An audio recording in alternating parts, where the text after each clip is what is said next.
pouvez-vous définir le biomimétisme et la différence par rapport à bio-inspiration et peut-être nous éclairer avec un exemple? Eh bien, la bio-inspiration, c'est ce qu'on fait depuis très très longtemps, c'est-à-dire s'inspirer de la nature, s'inspirer des formes, de procédés, de matières que la nature a développées depuis des millions d'années pour des innovations profitables à l'être humain. Ça, c'est la bio-inspiration. Par exemple, un des exemples les plus courants, on va le prendre, le velcro, qui est le fameux scratch issu de l'inspiration d'une plante qui utilisait un mécanisme pour ses graines, pour s'accrocher au pelage des animaux et pour pouvoir être disséminées. Donc les fameuses graines qui s'accrochent et qui se décrochent ont inspiré le velcro.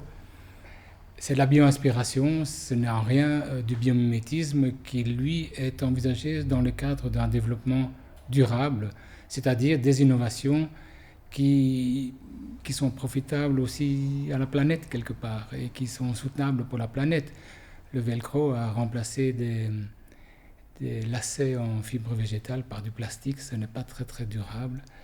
Par contre, il y a des innovations qui se font maintenant dans l'idée d'un développement plus durable, comme une hydrolienne dont j'ai parlé tout à l'heure, qui s'inspire du mouvement des anguilles pour créer du courant électrique qui va être récupéré dans les courants marins près des côtes pour produire de l'électricité.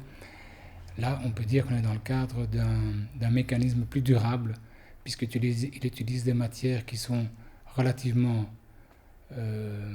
accessibles pour produire de l'électricité dont on a besoin. Est-ce que le biomimétisme peut sauver la planète? Ce qui va sauver la planète, c'est la manière dont on va faire du biomimétisme. C'est comme la manière dont on va faire n'importe quoi au niveau des innovations aujourd'hui et demain. Le biomimétisme est une source d'inspiration. C'est une bonne source d'inspiration parce que la nature est une affaire qui marche et qui dure depuis des millions d'années. Ça, c'est très bien.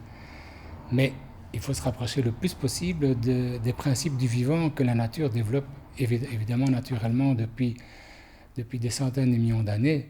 Mais le biomimétisme ne va pas sauver la planète demain si on continue à consommer comme on le consomme aujourd'hui. Si on veut maintenir notre rythme de vie comme on veut le maintenir actuellement, le biomimétisme est une des solutions, mais il faut l'intégrer dans quelque chose de plus global qui est: que voulons-nous faire demain?